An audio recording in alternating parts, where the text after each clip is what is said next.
परम पूज्य 108 विमल सागर महाराज जी सत्संग इधर पर विराजमान हैं। अतः आप सभी लोग भाव सागर महाराज जी इधर प्रवचन के लिए उपस्थित हैं। आप सभी लोग प्रवचन सुनने के लिए आइए, आप सबसे विनम्र अनुरोध है। एक छोटा सा भजन प्रस्तुत कर रही हूँ, जब तक आप लोग सब लोग जल्दी आइए। मनुष्य जन्म में अनमोल रे, मिट्टी में मत डोल रे, अभी मिला है फिर न मिलेगा, कभी नहीं कभी नहीं कभी नहीं। मनुष्य जन्म में अनमोल रे, मिट्टी में मत डोल रे, अभी मिला है फिर न मिलेगा, कभी नहीं कभी नहीं कभी नहीं। तू है बुलबुल पानी का, तू है बुलबुल पानी का, मत कर जोर जवानी का, मत कर जोर जवानी का। संभल संभल कर चलना बंद, पता नहीं जिंदगानी का। संभल संभल कर चलना बंद, पता नहीं जिंदगानी का।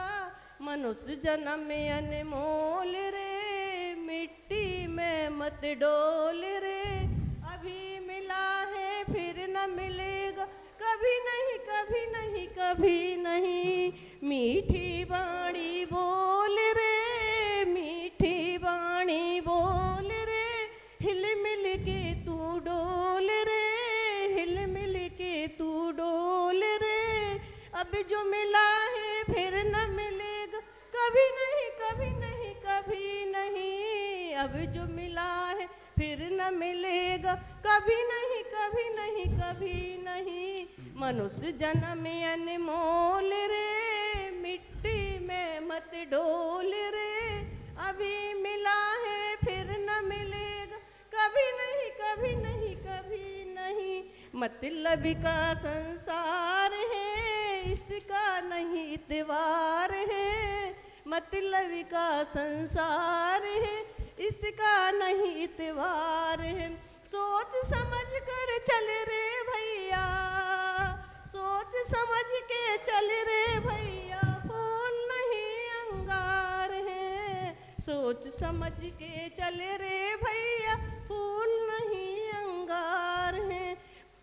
मनुष्य जन्म में अनमोल रे, मिट्टी में मत डोल रे, अभी मिला है फिर न मिलेगा, कभी नहीं कभी नहीं कभी नहीं। अभी तो अखिया खोल रे, अभी तो अखिया खोल रे, प्रभु से नाता जोड़ ले, प्रभु से नाता जोड़ ले। अभी जो मिला है फिर न मिलेगा, अभी जो मिला है फिर न मिलेगा, कभी नहीं कभी नहीं कभी नहीं। मनुष्य जन्म में अनमोल रे, मिट्टी में मत डोल रे, अभी मिला है फिर न मिलेगा, कभी नहीं कभी नहीं कभी नहीं। तू सत्संग में जाया कर, तू सत्संग में जाया कर, गीत प्रभु के गाया कर, गीत प्रभु के गाया कर। सांझ सवेरे बैठ के बंदे, सांझ सवेरे बैठ के बंदे, प्रभु का ध्यान लगाया कर। सांझ सवेरे बैठ कर बंदे, प्रभु का ध्यान लगाया कर। मनुष्य जन्म में अनमोल रे, मिट्टी में मत डोल रे, अभी मिला है फिर न मिलेगा, कभी नहीं कभी नहीं कभी नहीं। लगता नहीं कुछ मोल रे, लगता नहीं कुछ मोल रे, प्रभु का नाम अनमोल रे, प्रभु का नाम अनमोल रे। अभी जो मिला है फिर न मिलेगा, कभी नहीं कभी नहीं कभी नहीं। अभी जो मिला है फिर न मिलेगा, कभी नहीं कभी नहीं कभी नहीं। मनुष्य जन्म में अनमोल रे, मिट्टी में मत डोल रे, अभी मिला है फिर न मिलेगा, कभी नहीं कभी नहीं कभी नहीं।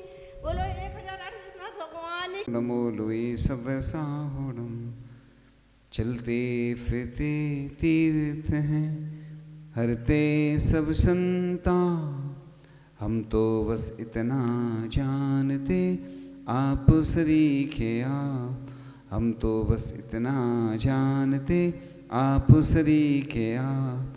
कुंडलपुर के बड़े बाबा की अतिशयकारी चमत्कारी मनोहारी सर्वरोगहारी श्री अजितनाथ भगवान की, परम पूज्य आचार्य भगवान गुरुदेव शेखवाड़ विद्यासागर जी महामुनि राज की, मुनि शेखवाड़ विमल सागर जी आदि समस्त 3 कमनों करुण मुनि राजों की। घड़ी घड़ी ये पीछे पीछे सामने रख दो। आज हम चर्चा करेंगे, एक सियार था जो बहुत होशियार था। सियार और होशियार, वह उसको प्यास लगती है और बावड़ी में वह जाता है। बावड़ी में जाकर नीचे जैसे ही पहुंचता है तो अंधेरा हो जाता है। वह फिर ऊपर आता है, दिखता है कि उजाला है। आप लोगों के साथ भी कई बार होता है कि आप लोग देखते हैं, वैसे तो ऐसा कहा जाता कि हाथ की रेखाएं दिखना चाहिए, लेकिन आज लोग टाइम का नियम ले लेते हैं कि हम इतने बजे तक भोजन करेंगे, जबकि अपने यहाँ भारतीय संस्कृति में सूर्य उदय और सूर्य अस्त, इससे सब तिथियों का चलता है परिवर्तन। तो ऐसे ही वह जब नीचे से ऊपर आता है तो देखता है कि उजाला है, फिर जाता है नीचे तो अंधेरा रहता है। आप क्योंकि नीचे गहराई में अंधेरा रहेगा, और ऐसे करते करते वो है रात हो जाती है। वह फिर आता है, फिर जाता है और उसके प्राण निकल जाते। लेकिन उसका चूंकि नियम था कि हमें रात्रि में जल ग्रहण नहीं करना, और उसके प्रभाव से वह देव बनता है। तो व्यक्ति को अगर अपने जीवन को उन्नत बनाना है तो एक ही माध्यम है कि वह रात में भोजन भी नहीं करे और जल भी ग्रहण नहीं करे। अधिकांश लोग जल को आहार नहीं मानते हैं। अगर ऐसा है तो महाराज जी तो फिर दिन भर जल ले सकते हैं, क्योंकि आहार एक बार ले लो, जल दिन भर। लेकिन चारों प्रकार के आहार में खाद्य जो खाने की वस्तु होती है, स्वाद, लेय और पेय, पेय में जल आता है। तो आहार चारों प्रकार के कहा जाता है। सल्लेखना का जब प्रकरण आता है तो सल्लेखना के प्रकरण में पहले तो भोजन छोड़ दिया जाता है, फिर आहार के बाद जल ही ग्रहण किया जाता है, और उसके बाद जल भी छोड़कर उपवास करने के बाद सीधी सल्लेखना हो जाती है। तो क्रमशः छोड़ा जाता है। जल के द्वारा शरीर की शुद्धि की जाती है सल्लेखना के समय। तो आज लोग रात में अगर भोजन नहीं छोड़ पाते हैं तो उनको ये कहा जाता है कि कम से कम 8 बजे तक खाओ, 10 बजे तक खाओ। ये उनका रात्रि भोजन का त्याग नहीं है। इस गलत फहमी में नहीं रहना कि उनका, लोग बोलते हमारा रात्रि में त्याग है। ये तो अपन इसलिए उनसे बोल देते कि जिससे एक सीमा तो बन जाए।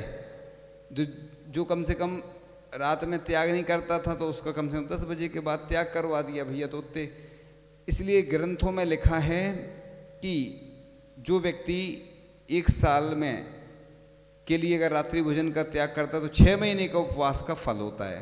शाम को मान लो 6 बजे से सुबह 6 बजे तक 12 घंटे हो गए, तो कितना हो गया? 12 घंटे से 1 साल में कितना हो जाएगा? 6 महीने हो गए। ये बताया जाता है। जब लोगों को ये बताया जाता है तो अपने आप फिर उनका त्याग होने लगता है। एक जेल में जेलर था, और जेलर का नियम था कि हम रात में नहीं खाएंगे।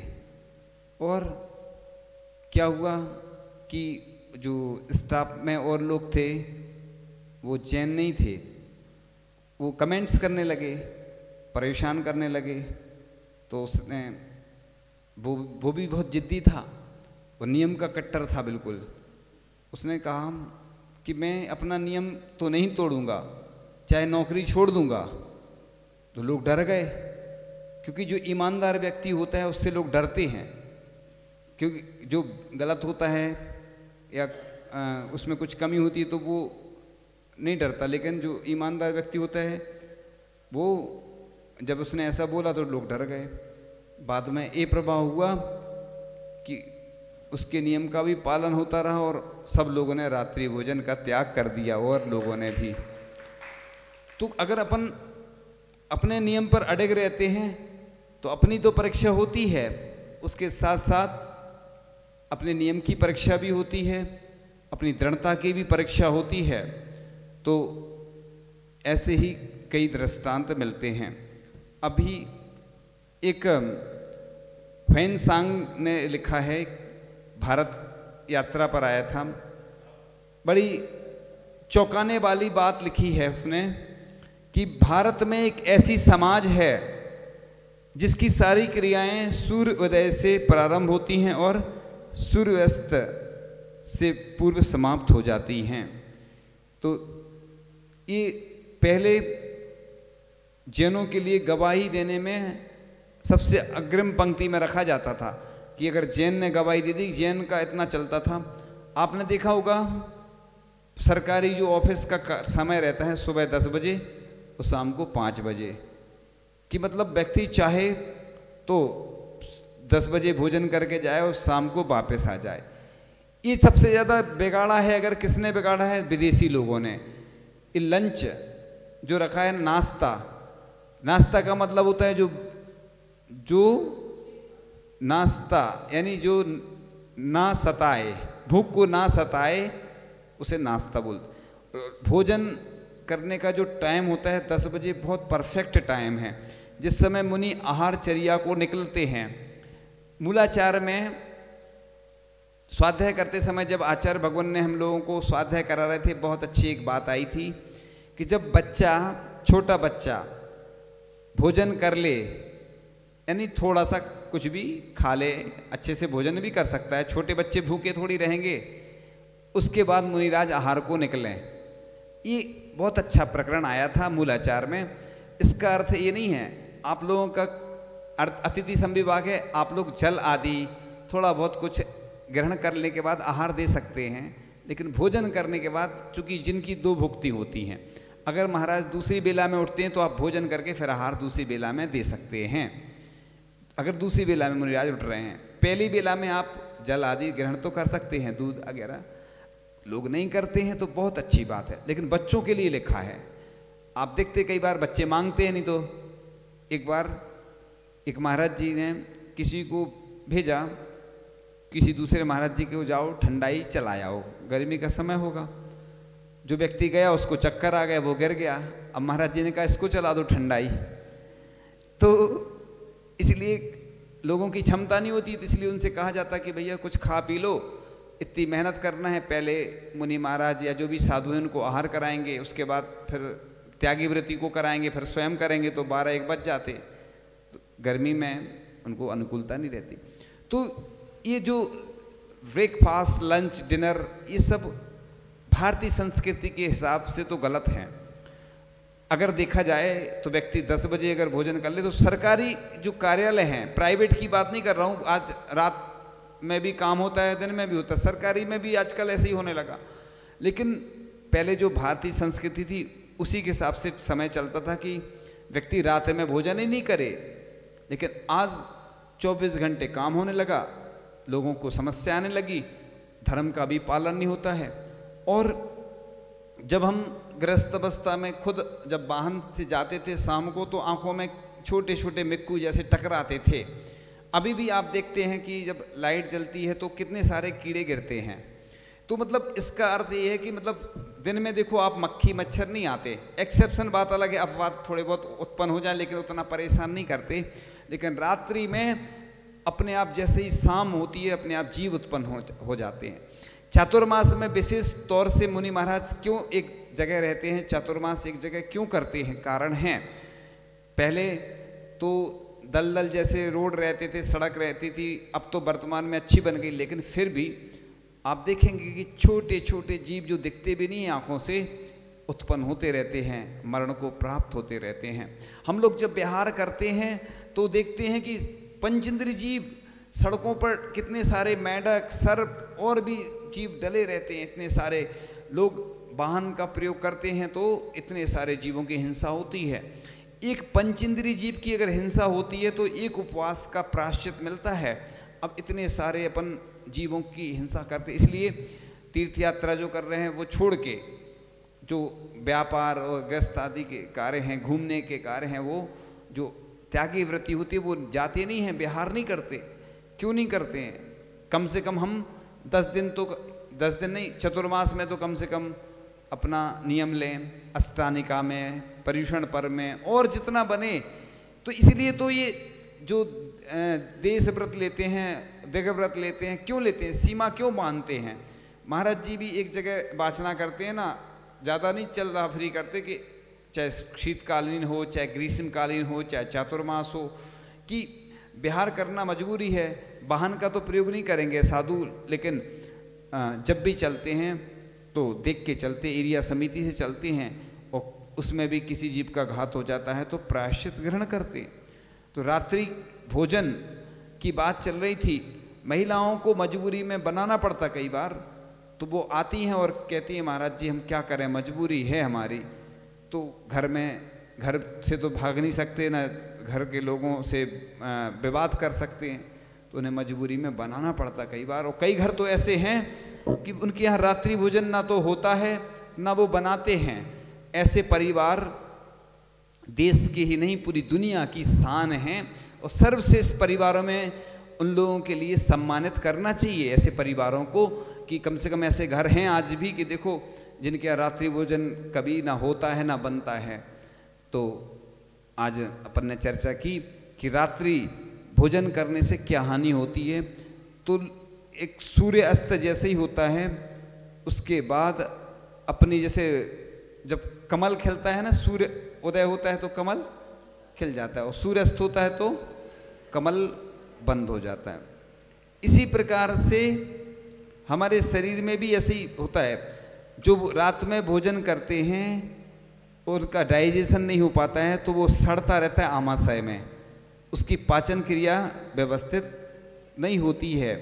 इसलिए जो लोग रात्रि में भोजन करते हैं उनका वह भोजन व्यर्थ जाता है और बीमार होते हैं। डॉक्टर भी, वैज्ञानिक भी और वैद्य भी ये सिद्ध कर चुके हैं कि जो रात में भोजन करता है उसकी जो भोजन की जो आमाशय आदि की जो प्रक्रिया है वह धीरे धीरे खराब होती जाती है और वह बीमार रहता है। इसलिए जो दिन में भोजन करते हैं, जिनका त्याग है ये उनको नहीं बताया जा रहा है, जिनका त्याग नहीं है उनके लिए बताया जा रहा है कि उनको आप लोग बताएं और सुनाएं। इसलिए बताया जा रहा है क्योंकि जब तक हमें बिन जाने ते दोष गुणन को कैसे तजिए गई, जब तक आपको ये मालूम नहीं होगा कि इसमें क्या दोष है क्या हानि है। कुछ लोग बच्चे आए, फास्ट फूड के बारे में हमने बताया कि आज हम शाकाहारी लोग हैं और मुनि महाराज को अगर छोटा सा त्रिशूल आ जाता, बाल आ जाता, तुरंत अंतराय कर देते। और आपको इस फास्ट फूड के माध्यम से कितना ऐसा मांसाहार दिया जा रहा है और आप शाकाहारी से मांसाहारी बनते जा रहे हैं। जो व्यक्ति मांसाहारी है वो तो मांसाहारी पहले से ही है, लेकिन हम शाकाहारी होके भी मांसाहारी बनते जा रहे हैं फास्ट फूड के माध्यम से।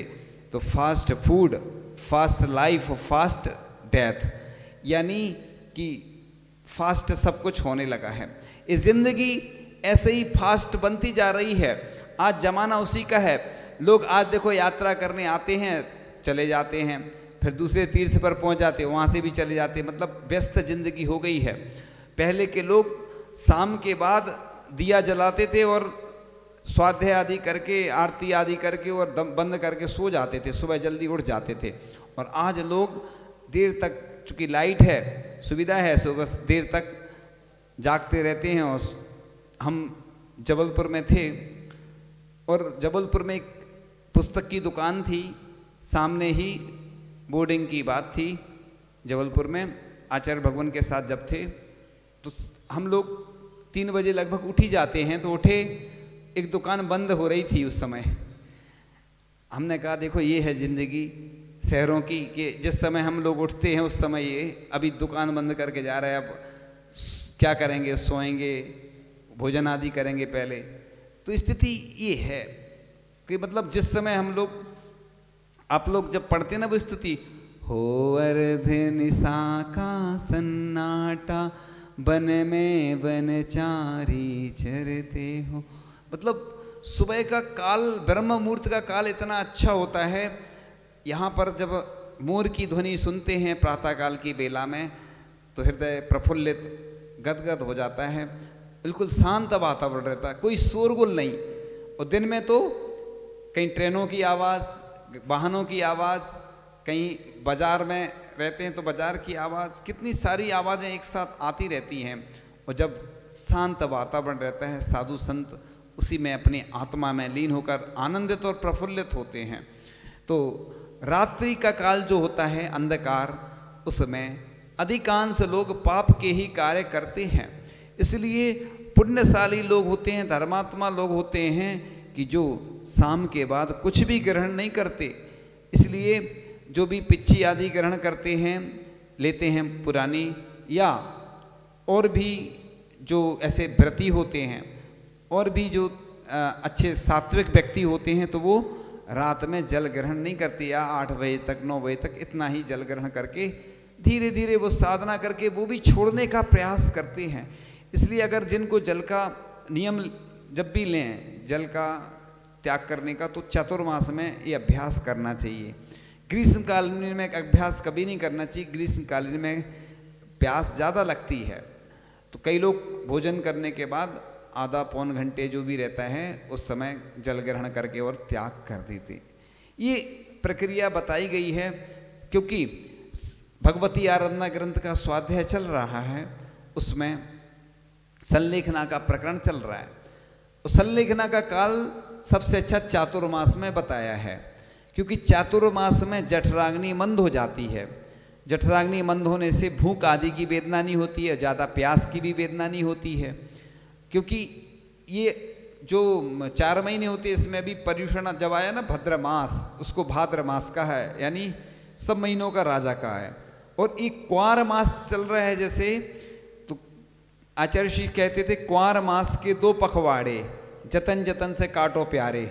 ये 2 महीने, मतलब ये जो क्वार का महीना रहता ना, तो क्वार के महीने में जठराग्नि और ज़्यादा मंद हो जाती है। और पूरे देश के लोग पहले जो करते थे वही करते चले आ रहे हैं। लोग ये नहीं समझते हैं कि हमें किस मौसम में क्या लेना। अगर देश और दुनिया में ये बस समझ जाए लोग, तो दुनिया में कोई बीमारी नहीं होगा। बीमारी में कारण कौन होता है? स्वयं होता है व्यक्ति। आचार्य श्री हमेशा बोलते थे सर्दी हो गई 2-3 दिन रहने दो, धीरे धीरे निकल जाएगी। और बुखार आया 2-3 दिन आएगा, वायरल फीवर आता है ना, 2-3 दिन आता है और अपने आप निकल जाता है। ये जो बुखार है, सर्दी खांसी, ये क्या होता है, हमारे शरीर में जो गंदगी इकट्ठी हो जाती है। अपन क्या कहते हैं, बुखार आया तो अपन ने दवाई ली और वो अंदर अपने यहाँ जो कचरा है, जहर भरता रहता, बाद में बड़ी रोग, कैंसर आदि देता है। तो ये जो बीमारियां आती हैं हमारी गंदगी को साफ करने के लिए आती हैं। हमारे शरीर में जो विष भरा होता है, विषाक्त पदार्थ, नगर पालिका से ज़्यादा गंदगी भरी है। नवमले द्वार श्रवेणी शिवासर, नाम लिए घिन आवे। नवमल द्वार बह रहे हैं निरंतर, लेकिन हमें बैराग नहीं आता है। हमें बैराग आता है या दूसरे की गंदगी को देखते हैं तो घिनौनापन आता है। अपनी गंदगी कितनी भरी है कि नगर पालिका का जो कचरा घर होता है उससे ज़्यादा गंदगी अपने शरीर में भरी है। कितना भोजन हम कर चुके, कितने ट्रक खा चुके, अगर हिसाब लगाया जाए तो फिर अपन को ज्ञात होगा कि मैंने इतना भोजन किया लेकिन सब व्यर्थ गया। कितना घाटी उतरी माटी, इतना अच्छा अच्छा खाते हैं फिर भी वो किस रूप में परिवर्तित होता चला जाता है। फिर भी आज तक ऐसे प्रसंग घटित नहीं हुए कि हमारे जीवन में वैराग्य आता। तो रात्रि भोजन वैसे तो हानिकारक है ही, शरीर की दृष्टि से तो हानिकारक है ही, और कितने सारे जीवों का घात होता है। इतने सारे ऐसे ऐसे उदाहरण मिले कि लोगों ने रात में भोजन किया और कॉकरोच निकल आया, कहीं मेंढक निकल आए, कहीं सांप निकल आए, और भी कितनी छिपकली वगैरह गिर जाती है बनाते समय। रात्रि में भोजन बन रहा था और बाद में जब भोजन कर रहा था और निकली देखा तो वो कुछ अटक गया, हड्डी भोजन में अटकी हड्डी, तो देखा तो वो छिपकली थी। ऐसे कितने सारे उदाहरण दृष्टांत, ऐसी घटनाएं घटित हुई कि जिनके माध्यम से ज्ञात होता है कि हम कितने अंधकार में हैं और फिर भी इस रात्रि भोजन को त्याग नहीं कर पाते हैं। कई लोगों से जब कहा जाता है त्याग करने के लिए तो वह डरते हैं और घबराते हैं। लेकिन अगर व्यक्ति अपने जीवन वहीं से तो बस जब व्यक्ति को मालूम चलता है कि रात्रि भोजन करने से कितने सारे दुष्परिणाम होते हैं इसके, तो वह फिर संभल जाता है। अगर हम जीवन में नहीं संभले तो बस नरकों की यात्रा होती है। व्यक्ति रात्रिचर प्राणी बनता है। रात्रि में जो निकलता है ना, चमगादड़ है और भी, हाँ, ऐसे जो तिरंच होते हैं वो तिरंच बनते हैं। इसलिए अपन दूसरे लोगों को भी यह प्रेरणा दें और घर में भी ऐसी व्यवस्था रखें कि शुरू से ऐसे संस्कार दें बच्चों को भी और बड़ों को भी कि हम रात्रि में भोजन बनाएं ही नहीं। क्योंकि क्या होता है कि जब हम बनाते हैं वहीं से तो रात्रि में जब भोजन बनाएंगे नहीं तो दूसरे लोग करेंगे ही नहीं। इसलिए आज की जो वह जो कहानी चल रही थी कि रात्रि में जो वह सियार था उसने देखो प्राण भले ही छोड़ दिए लेकिन प्रण को नहीं छोड़ा और उस प्रण से वह देवगति में उत्पन्न हुआ। तो ये प्रभाव होता है कि मतलब एक छोटा सा नियम भी व्यक्ति को कहाँ से कहाँ पहुँचा देता है। इससे हमें ज्ञात होता है कि हम आज जो कल्चर चल रहा है, 2 अक्टूबर को विश्व अहिंसा दिवस आता है और पूरे विश्व में तो ठीक है, जो स्थिति है अलग है। भारत में जो बच्चे पढ़ते हैं कॉलेज में, वहाँ पर नॉन वेज और वेज एक साथ मिलता है, शाकाहारी और मांसाहारी। और ट्रेन में भी जो भोजन करते हैं वो मांसाहारी भोजन ही करते हैं। ट्रेन में जो बना पेंट्री कार होती है, एक ही बर्तन होते हैं और उन्हीं बर्तनों में शाकाहारी भोजन भी बन रहा है, उसी में मांसाहारी, और सब लोग खाते हैं। जितने लोग जाते हैं ट्रेन में यात्रा करते हैं वो मांसाहारी भोजन ही करते हैं। इसलिए चाहे बच्चों को, इसलिए आचार्य भगवान हमेशा बोला करते हैं कि अगर कोई विदेश जा रहा है तो मेरा आशीर्वाद नहीं है, क्योंकि तुम कैसा क्या भोजन करोगे। और बड़े बड़े नगरों में जो कॉलेज हैं, ऑफिस हैं, उनमें वेजिटेरियन और नॉन वेजिटेरियन, शाकाहारी और मांसाहारी एक साथ भोजन बनता है, बर्तन वो ही रहते हैं। अब सोचिए कि ऐसे बच्चों को हम कैसे आशीर्वाद दें, क्योंकि हमारा कृत कार्य अनुमोदना सबसे दोष लगता है। अगर हमने उसको आशीर्वाद दे दिया तो अनुमोदना तो हो ही गई। तो इसलिए बच्चों को अलग से ही व्यवस्था करें और बच्चों को ऐसे संस्कार दें, ऐसा कुछ सिखाएं बच्चों को कि बच्चे खुद भोजन बनाएं, जिससे आपको भी सुविधा होगी। लड़कों को हमेशा भोजन बनाना जरूर सिखाना चाहिए, जिससे ऐसी कभी स्थिति आए तो भोजन बना सकें। क्योंकि आज फास्ट फूड का ज़माना है, उसमें भी अंडा और मांसाहार का सब आ रहा है। अब बात आती है, वो तो फास्ट फूड में है ही, लेकिन इधर तो सब एक साथ बन रहा है। और सबसे बड़ी समस्या है, जो अच्छे बच्चे होते हैं, संस्कारवान होते हैं, वह तो वहाँ जाकर अलग व्यवस्था कर लेते हैं या अलग भोजन बना लेते हैं, लेकिन हॉस्टल में ऐसे नियम बनाए जाते हैं कि तुम अलग से भोजन नहीं कर सकते। छोटे छोटे बच्चे जब स्कूल जाते हैं टिफिन लेकर, स्कूल में दबाव बनाया जाता है कि टिफिन शेयर करना है, तो सब लोग आपस में करते हैं। तो जो मांसाहारी होते हैं वो अपना, और जो शाकाहारी होते हैं वो मांसाहारी लोगों को खिलाते हैं। ये अपन को अपने बच्चों को पहले से सिखाना चाहिए, क्योंकि महाभारत ग्रंथ में लिखा है, चत्तारि नरक द्वारम प्रथमम रात्रि भोजनम, यानी 4 नरक के द्वार बताए, पहला रात्रि भोजन बताया, और सड़ा हुआ अचार। और लोग घर में खाते हैं अचार, 1 साल का खाते हैं। बताओ, तरस जीव उत्पन्न हो जाती, 1 साल का अचार क्या कहलाता? सड़ गया, इतने सारे जीव उत्पन्न हो गए और फिर भी खाते चले जा रहे हैं। 24 घंटे से ज़्यादा का, 1 दिन का तो चल जाता है कि 1 दिन के बाद का खा लिया तो थोड़ा दोष कम लगेगा, लेकिन ये जो परंपरा चल रही, इस परंपरा को हमें बंद करना होगा, नहीं तो हमारी स्थिति क्या से क्या हो जाएगी। इसलिए ये चर्चा हुई कि रात्रि भोजन बहुत हानिकारक है। तो रात्रि भोजन का फर्स्ट पार्ट अभी पूर्ण हुआ। अब सेकंड पार्ट में चर्चा करते हैं कि वहीं से कर लो। सेकंड पार्ट में आज चर्चा करते हैं कि हम अपने बच्चों को, जो हमारे बच्चे पढ़ते हैं, उनको कैसे संस्कार दें। तो इसमें एक नीति वहीं से कर लो, दूर से देखो। धन गया कुछ ना गया, स्वास्थ्य गया कुछ जान, 4 धन यदि लुट गया, गया यूं सब कुछ मान। तो नीतिकारों ने धन और स्वास्थ्य से भी ज़्यादा महत्वपूर्ण चरित्र को बताया। बोलते ना, कैरेक्टर लॉस समथिंग लॉस, यानी चरित्र गया तो सब कुछ गया। तो बदलते परिवेश और भौतिकता की चकाचौंध, पश्चिमी सभ्यता के बढ़ते प्रभाव और विद्यार्जन के बदलते उद्देश्य, आधुनिक दिखने की होड़ में अपने नैतिक आचरण, उच्च आदर्शों को सुरक्षित रखना, आने वाली पीढ़ी के हाथों में सुसंस्कृत सौंप कर जाना बड़ा ही कठिन सा लगने लगा है। क्योंकि हम हमेशा ये पंक्तियाँ बोला करते हैं, अस्त हो रहे ज्ञान सूर्य ने, सोचा था एक दिन की शाम, मेरे ढल जाने के बाद कौन करेगा मेरा काम। तो अस्त हो रहे ज्ञान सूर्य ने, सोचा था एक दिन की शाम, मेरे ढल जाने के बाद कौन करेगा मेरा काम।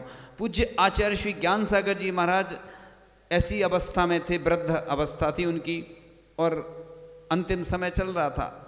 तो उनके अंदर ऐसे भाव आए कि कौन करेगा मेरा काम। तभी एक विद्याधर आया, यानी विद्याधर के रूप में आचार्य भगवान आए, और उनने इस जो मसाल थी, बुझ रही थी, उसमें और घी डाला और वह मसाल फिर से जगमगा उठी।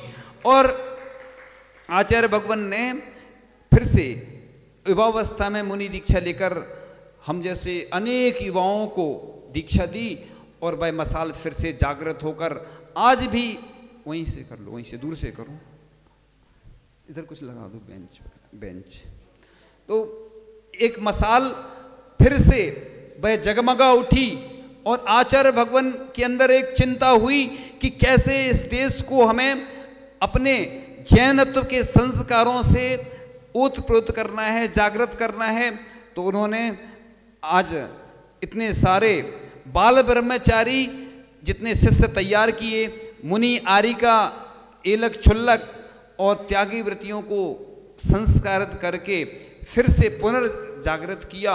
और आज जो दिख रहे हैं आपको, प्रतिभा स्थली के बच्चे आए थे, और प्रतिभा स्थली की जो बालिकाएं थी, जो पहले पढ़ चुकी हैं और अब स्कूल भी छोड़ चुकी हैं, लेकिन फिर भी उनको बुलाया गया और आचार्य श्री के लिए लगभग 250 बालिकाओं ने आहार दिए। लोगों को तो एक गिलास देने को नहीं मिलता है, और उनको सबको आहार देने मिला। और आचार्य श्री ने बाकायदा एक एक से पूछा कि आप अब क्या कर रहे हैं आगे। तो आचार्य श्री ने जो बात कही बड़े चौंकाने वाली है। आचार्य ऋषि ने कहा कि मल्टीनेशनल कंपनी में कोई भी जॉब नहीं करना, भले ही शिक्षिका के रूप में आप यहाँ पर शिक्षा देने का जो काम शिक्षक का काम होता है, कार्य शिक्षिका का, वह करें, लेकिन मल्टीनेशनल कंपनी में नौकर नहीं बनना है, मालिक बनना है हमें। क्योंकि नौकर नौकरी कहलाती है, जो कर रहे हैं उनके लिए नहीं बोल रहा। लेकिन आचार्य ऋषि ने जो बात कही बड़ी, क्योंकि अपन अपने घर पे कितने नौकर लगा सकते हैं, लेकिन अपन नौकरी करते हैं तो दूसरे के आगे एक तो छुट्टी के लिए गिड़गड़ाना पड़ता है, और भी ऐसे कार्य होते हैं कि अपन मन माफिक नहीं कर पाते। भले ही पैकेज तो दिखता है, अपन को लगता है कि इतना सारा पैकेज हमें मिल रहा है, लेकिन पैकेज दिखता है, लेकिन उसके बाद की स्थिति नहीं दिखती। पहले लोगों को 10,000 रुपये महीने मिलते थे, और एक साल में कितना मिलता था? 1,20,000। पहले व्यक्ति कितना काम करता था? 8 घंटे, और 16 घंटे काम करता है। पैकेज कहते हैं 1 लाख 2 लाख ऐसा बोलते हैं। ये बेवकूफ़ बनाने की एक तरीका है। उसी को उनने क्या किया कि जो 10,000 मिलता था, साल भर का पैकेज बोलने लगे। एक क्या होता है, माइंड को डाइवर्ट करने का एक माध्यम होता है। जैसे आप किसी से कोई काम का बोलोगे, राशि बोलोगे 1 लाख, तो वो आदमी नहीं लेगा। आप बोलोगे 99,000, तो आप ले लोगे वो वस्तु। दोनों में कितना अंतर है? 1,000 का। मेंटलिटी ऐसी बनाई जाती। जैसे किसी को सर्दी हो गई, आप कहो सौंठ ले लो, नहीं लेगा व्यक्ति। उससे कहो कि ये अमेरिका से टैबलेट आई है, 1000 की है, 1,000 रुपये की है, तुम खाओगे तो तुरंत आराम हो जाएगा। आदमी तुरंत ले लेगा, 1,000 रुपये की अमेरिका से आई है। और तुम कहो कि सौंठ खा लो, सर्दी हो गई, नहीं खाएगा। एक वैद्य जी हैं, और वो क्या करते हैं कि किसी को दवाई देते हैं ना, तो देते तो हल्दी हैं, लेकिन वो हल्दी नहीं बोलते हैं, ये हरिद्र का है, हरिद्र का चूर्ण, उसको हल्दी नहीं बोलते, हरिद्र का चूर्ण बोल के देते हैं, और 300-400 रुपये ले लेते हैं, और लोगों को फायदा भी होता है। और हल्दी बोल के देंगे तो कोई नहीं लेगा। ऐसे ही लोगों को एक बिजनेस का एक तरीका होता है। ऐसे ही क्या होता है, कोई चीज़, वही चीज़ विदेश से आती है तो लोग उसको बड़ा महत्व देते हैं। वो हथकरघा का वस्त्र होगा तो लोग नहीं पहनेंगे, क्योंकि ये तो यहीं बना, हाथ से बना है, कोई उसका नहीं है। और विदेश से आता है, कोई बड़े शहर से आता है, पैकिंग होके आएगा, तो बस। शांति धारा का जो घी है वो 2,000 रुपये किलो बिकता है मुंबई में। 2,000 रुपये किलो क्यों बिकता है? लोग कहते हैं ये तो बहुत महंगा है। उधर इसलिए बिकता है कि शांति धारा का है, आयुर्वेद और नई पद्धति से निकलता है, और बिल्कुल शुद्ध है, सात्विक है, और उसको बोलते हैं ना जैविक पद्धति से होता है। उधर जैविक पद्धति से कई वस्तुएं उत्पन्न होती हैं। तो लोग ये मेंटलिटी बना चुके हैं कि अगर हमारे यहाँ देसी चीज़ है तो वो अशुद्ध है, और जो विदेश से आ रही है और बड़ी पैकिंग में आ रही है तो वो शुद्ध है। ये कोई भी चीज़ का पैमाना नहीं होता है। इसी प्रकार से पहले गुरुकुल पद्धति चलती थी, और गुरुकुल पद्धति में ब्रह्मचर्य से रहते थे लोग। उसके बाद दोनों मार्ग खुले रहते थे, विवाह करना है तो विवाह, नहीं तो मोक्ष मार्ग में बढ़ जाते थे। लेकिन वर्तमान में शिक्षा पद्धति बिल्कुल बिगड़ती जा रही है, और लड़कियां खासतौर से जो बाहर जाती हैं, संघ में महाराज जी बोला करते थे कि जो लड़कियां मतलब बाहर पढ़ने जाती हैं उनको पढ़ने तो भेजना ही नहीं चाहिए। ऑनलाइन भले ही यहाँ पढ़ रही हैं या लोकल में पढ़ाई करें, शिक्षिका के रूप में अन्य भी कोर्स कर सकते हैं। इसलिए आचार्य भगवान हमेशा यही कहते हैं कि प्रतिभा स्थली के माध्यम से हमें अपनी बालिकाओं को सुरक्षा देना है। पूरे देश और दुनिया में सबको चिंता है अपने परिवार की, अपने वंश की। एक संत ऐसे हैं जिनको चिंता है पूरी दुनिया की बालिकाओं की, कि हमारी जो बालिकाएं आज सुरक्षित नहीं हैं। आचार्य भगवान जब हमारी दीक्षा हुई, तुरंत आचार्य श्री ने बोला कि हमें कन्याओं को संस्कारित करने के लिए ऐसे विद्यालय खोलना है। आचार्य श्री ने तभी बोला, फिर उनकी भावना बढ़ती चली गई, और धीरे धीरे उन्होंने प्रतिभा स्थली के रूप में हम लोगों के लिए जो शिक्षा स्थली दी है, वह शिक्षा स्थली तो है, संस्कार स्थली भी है। तो चर्चा कर रहे थे, देखो कि नैतिक आचरण, उच्च आदर्शों को सुरक्षित रखना, आने वाली पीढ़ी के हाथों में सुसंस्कृत सौंप कर जाना बड़ा ही कठिन सा लगने लगा है। तो आगामी पीढ़ी अपने जीवन को उच्च शिक्षा, उच्च आचरण एवं उच्च जीवन शैली, इन तीनों से स्वयं को जोड़े रखे।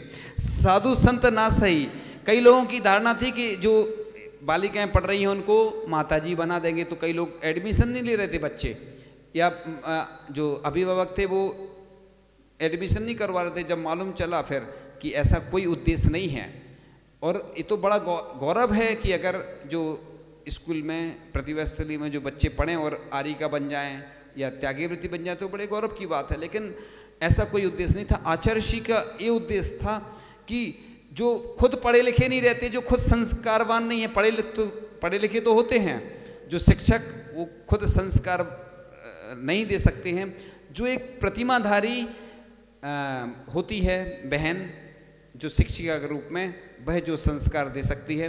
मुझे एक प्रसंग याद आ गया, किसी ने कहा था, आचार्य श्री ने एक बात बहुत अच्छी कही थी।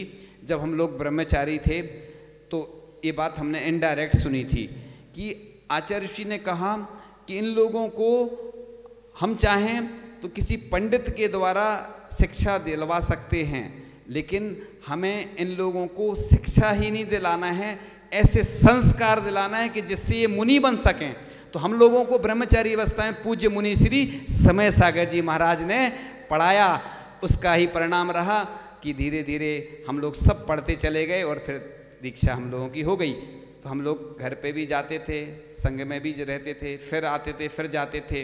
ये आचार्य जी इसलिए करते थे कि तुम्हारे अंदर परीक्षा लो, अपनी खुद की परीक्षा स्वयं करो कि कितना वैराग्य है। क्योंकि जो लोग ब्रह्मचारी बनकर रह जाते हैं, ब्रह्मचारिणी बनकर रह जाते हैं, दीक्षा नहीं ले पाते हैं। इसलिए आचार्य भगवान ने ऐसा प्रयोग किया। और एक अलग से ऐसी ड्रेस थी कि टोपी, कुर्ता, धोती और दुपट्टा इधर डाला रहता, जैसे पंडित जी की जो ड्रेस रहती। ये इसलिए करते हैं आचार्य श्री कि नए नए प्रयोग करते रहते हैं, चाहे प्रतिभा स्थली हो, चाहे अन्य ब्रह्मचारी भाई हों।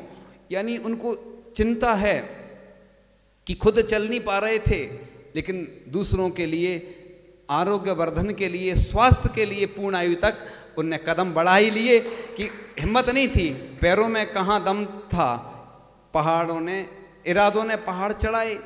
तो ऐसे ही चर्चा चल रही थी कि उच्च शिक्षा प्राप्त करने के लिए इच्छा रखकर विदेश जाने वाले बालक मोहनदास करमचंद गांधी को उनकी माँ पुतली बाई एक जैन गुरु के पास ले गई थी। उनसे माँ ने अपने बेटे को 3 नियम दिलवाए: मांस नहीं खाना, शराब नहीं पीना और परस्त्री सेवन नहीं करना, जिनका पालन करता हुआ बालक बड़ा होकर राष्ट्रपिता महात्मा गांधी बनकर दुनिया के लिए आदर्श बना। तो हम अपनी संतान को धर्म, संस्कृति और संस्कार से जोड़े रखें।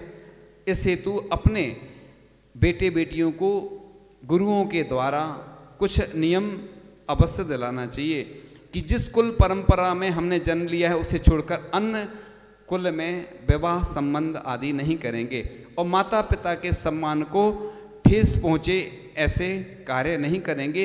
एक व्यक्ति आया, सिर मुड़ाए हुए था, उससे पूछा कि सिर क्यों मुड़ाए हो? उसने कहा कि मेरी लड़की थी और वह भाग गई किसी के साथ, तो मैंने सिर मुड़वा लिया कि जिससे मुझे अपने आप में हीन भावना आ रही है और मैं किसी को मुंह दिखाने लायक नहीं रहा। ऐसी कई घटनाएं घटी कि जैन लड़की थी और किसी जो मांसाहारी लोग रहते हैं ऐसे व्यक्ति के साथ उसका कुछ प्रसंग घटित हो गया, और वहाँ तीर्थ क्षेत्र पर विराजमान थे हम लोग आचार्य भगवान के साथ, और लोग मनाने भी गए। लड़की ने सीधा मना कर दिया। उस लड़के ने कहा कि आप लोग मना लो। मनाया तो वो नहीं माना, और लड़का तो मतलब उसको पहले से मालूम था कि वो कुछ होने वाला नहीं है। बाद में एक गिलास में थूक करके दे दिया गया कि अगर ये पी लेगी ये थूक। बहुत सारे लोग बैठे थे, सब आप समझ गए मांसाहारी लोग कौन कहलाते वो सारे में। तो सब ने थूक के दिया और उसने पी लिया, और निकाह वो समझ गए आप लोग क्या होता है, वो हो गया। अब बाद में ये हुआ कि उसको मांस भी परोसना पड़ा और फिर उस लड़की वो छोड़ कर आ गई उधर से वह।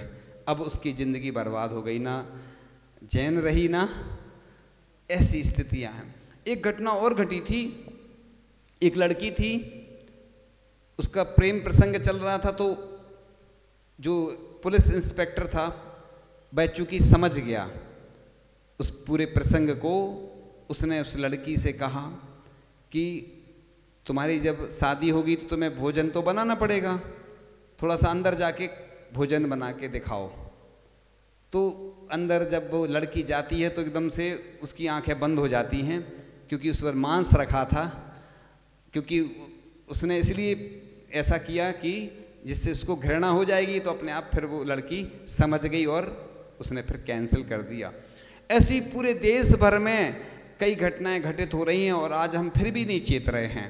तो इस प्रकार से अपन जिन वस्तुओं के खाने पीने में दो इंद्रिय आदि त्रस जीवों का जो ऐसी चाहे दवाई के रूप में हो चाहे भोजन के रूप में हो, ऐसी चीज़ों को हम सेवन नहीं करने दें।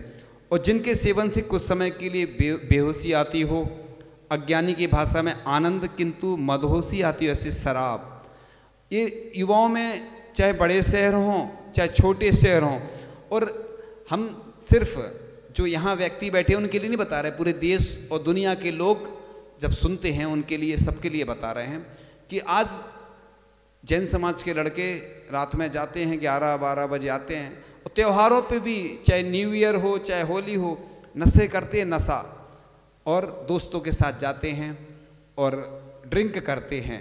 3D बोलते हैं, ड्रिंक, डिनर और क्या बोलते हैं, डांस। तो ये पार्टी होती हैं और पार्टी में जाते हैं और बस वो सब बियर आदि का सेवन करते हैं। तो ब्राउन शुगर, गुटखा, तम्बाकू, बीड़ी, हीरोइन, अफीम, हुक्का, गांजा आदि, तो ये सब थोड़ा सा टेस्ट लेते हैं। पहले शुरुआत होती है टेस्ट से और धीरे धीरे बढ़ते जाते हैं। तो मित्र वह होता है जो पाप से बचाए, और विपरीत वाला जो होता है वह मित्र नहीं होता है, वह गड्ढे में ले जाने वाला होता है। इसी प्रकार से हमारे जैन स्त्रोत होते हैं, और जैन स्त्रोत, जाप आदि, इनमें अद्भुत शक्तियाँ होती हैं। लोग इधर उधर भटकते रहते हैं। तो सफलता और प्रसन्नता जीवन में दोनों आवश्यक हैं। यदि कभी एक को चुनना पड़े तो प्रसन्नता हमेशा बना रखेंगे, अर्थात कभी भी आत्महत्या जैसा महापाप नहीं करेंगे। एक दिन और बताया था कि लोग सुसाइड कर लेते हैं, कई बार ऐसी कुछ भी घटनाएं घटती हैं, फेल हो जाते हैं, सक्सेस नहीं हो पाते हैं। कई बार अपन दबाव भी बनाते हैं उन पर, इसलिए कभी भी दबाव नहीं बनाना चाहिए बच्चों के ऊपर, क्योंकि उनके अंदर जितनी क्षमता, जितनी कैपेसिटी होती है उतना ही तो वो पढ़ेंगे। तो इस प्रकार से हम बच्चों को ऐसी चैनल, वेबसाइट, फेसबुक, व्हाट्सएप, ये जो हैं ये चीज़ें, एक व्यक्ति ने बताया था कि 80% इनमें लोग दुरुपयोग ही करते हैं। और आप ये नहीं सोचना कि जो आप कर रहे हैं वो किसी को नहीं दिख रहा है। ये जो कंपनियां होती हैं उनमें कुछ लोग ऐसे होते हैं जिनको सब कुछ दिखता है पूरा। एक व्यक्ति ने ऐसा ही बताया था हमें, उस समय 8-10 साल पहले बताया था उसने कि 80% दुरुपयोग होता है। अब कितने परसेंट होता बढ़ता, धार्मिक चीज़ें तो कितने लोग देखते हैं, बाकी लोग दुरुपयोग ही करते हैं। इसलिए वर्तमान में जो मोबाइल है वो बहुत खतरनाक साबित होता है। धार्मिक या थोड़ा बहुत उपयोग करना अलग बात है। जिस प्रकार से टीवी है, टीवी में धार्मिक चैनल सिर्फ महिलाएं देखती हैं, या जो पुरुष वर्ग में भी जो वृद्ध जैसे हो जाते हैं, नए लोग तो कम ही देखते होंगे, हमेशा नहीं कर रहे, शांति धारा देखते, प्रवचन देखते, बाकी लोग दुरुपयोग ज़्यादा करते हैं। जिस प्रकार से मोबाइल में ऐसी ऐसी चीज़ें भरी पड़ी हैं कि जिनसे पाप का बंद होता है, इसी प्रकार से टीवी के माध्यम से भी होता है। तो आप लोग अपने बच्चों को जब तक अच्छे संस्कार नहीं देंगे तब तक वह बच्चे उन्नत नहीं बन पाएंगे। हम तो चाहते हैं कि आपके बच्चे आपका भविष्य बने। देखो माता पिता कितना पैसा खर्च करते हैं आज, उनका पूरा कुटुंब या परिवार तो पढ़ लेता, जितने में पढ़ लेता था पहले उतने में आज एक बच्चे की पढ़ाई होती है। और कई बार हमारे पास बच्चे आते हैं, महाराज जी हमें अब बच्ची को पढ़ाना है, बच्चे को पढ़ाना है, किसी से कुछ मदद दिलवा दो। अब बताओ उनको, आप बच्चों के लिए दूसरों से मदद मांगनी पड़ रही है और बच्चों की पढ़ाई में इतना खर्च करते हैं, और जब बच्चे उनको धोखा दे जाते हैं, भाग जाते हैं किसी के साथ या कुछ उनको छोड़ देते हैं। मैं हमेशा सुनाता हूँ वो माँ वाली कहानी, मैंने कई बार सुनाई है पहले, और जब भी सुनाता हूँ तो लोगों की आंखों में आंसू आए बिना नहीं रहते हैं। उस माँ की वेदना देखो आप, माता पिता अपने बच्चों के लिए क्या क्या नहीं करते हैं, लेकिन जब बच्चे उनके लिए घर से निकाल देते हैं, आश्रमों में छोड़ देते हैं या ऐसा व्यवहार करते हैं तो उनको कितना कष्ट होता है। तो आप अपने बच्चों को सुसंस्कारवान बनाएं कि जिससे आपके बच्चे तो अच्छे बने ही और वह धार्मिक संस्कारों से ओतप्रोत होकर जब नाम रोशन करते हैं तो माता पिता का भी नाम रोशन होता है और ये किसकी संतान है, देश समाज का गौरव होता है। जिस प्रकार से एक अभिनंदन जैन था, जब वह उसने विदेश में गया और लौट कर आ गया, उसकी चर्चे पूरे देश और दुनिया में छाए रहे कि वह हमारा गौरव था, देश का नहीं समाज का, और पूरे विश्व में उसका नाम हुआ। वह जैन था, उसका नाम था अभिनंदन जैन। तो ऐसे हमारी संतान जो होती है देश की आदर्श बने कि हम गौरव के साथ कह सकें कि यह हमारी संतान है। हमारे परिवार देश समाज का नाम तभी होता है जब वह संतान कुछ अच्छा करती है और आपका जीवन बहुत अच्छा बने। तो इस प्रकार से आज 2 पार्ट में प्रवचन हुआ और आपका जीवन अच्छा बने, इन्हीं भावनाओं के साथ। जिन वाणी के ज्ञान ते सूझे लो कालो, सो वाणी मस्तक नमो सदा देत हूँ दो। हे जिन वाणी भारती माँ तोय जपो दिन रेन, जो ते